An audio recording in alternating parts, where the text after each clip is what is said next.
સર્વે વૈષ્ણવોને જય શ્રી ગોપાલ।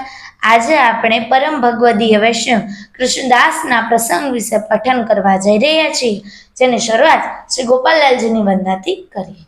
શ્રી ગોપાલમ સર્વદા વંદે ભક્તિહમ સુકૃપાનિધમ સ્વરૂપ દાન દાતારમ ભાવ ભક્તિ વિવર્ધકમ। પ્રભુ શ્રી ગોપાલલાલજી આપણને આજ્ઞા આપે કે આ પ્રસંગનું આપણે પઠન કરીએ। બોલો પ્રભુ શ્રી ગોપાલ લાલ કી જય।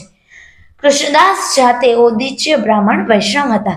તે ઉપલેટા નિવાસી હતા અને શ્રી ગોપેન્દ્રજી ઉપલેટા પધાર્યા ત્યારે કૃષ્ણ ભટ્ટે પોતાને ઘરે પધરાવી પોતાના ઘરમાં જે રોકડ હતી તે તથા પોતાની દીકરીના કડલા ઉતારી તે સર્વ ભેટ કરી દીધું।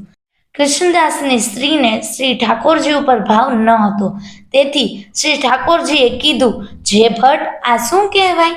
ત્યારે ભટ્ટે કહ્યું, જે કૃપા સિંધુ, તેટલું તેનું ભાગ્ય ક્યાંથી હોય જે આપના સ્વરૂપને ઓળખે?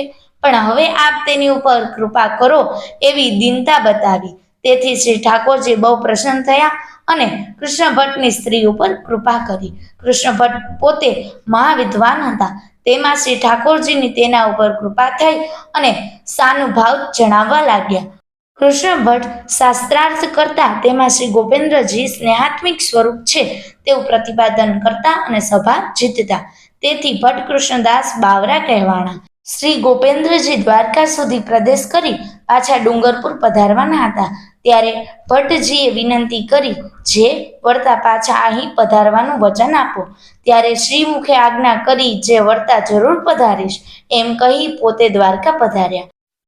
પણ ત્યાંથી આપ સ્વ ઈચ્છાએ પાછા ડુંગરપુર પધાર્યા અને ત્યાં જઈ આપે આસુર્યામો લીલા ડુંગરપુરની હવેલીમાં જ કરી અને ભગવદીના હૃદયમાં અંતર ધ્યાન થઈ ગયા।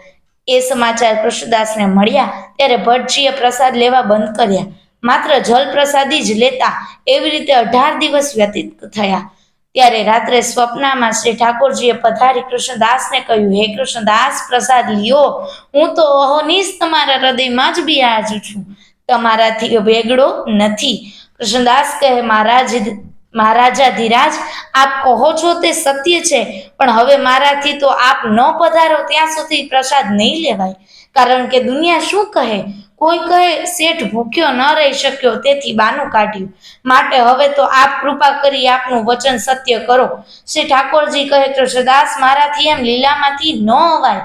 ત્યારે કૃષ્ણદાસ કહે, મહારાજ, તો મારાથી પ્રસાદ પણ કેમ લેવાય?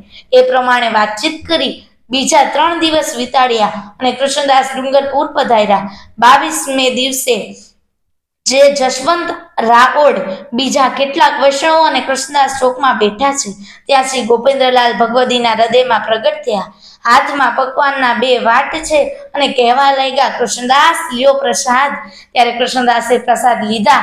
એ કૃષ્ણદાસ એવા પરમ કૃપા પાત્ર ભગવદી હતા, તેના માટે થઈ શ્રી ઠાકોરજીએ લીલામાંથી પધારવું પડ્યું। તેની કૃપાનો કોઈ પાર નથી। બોલો પ્રભુ શ્રી ગોપાલ લાલ કી જય।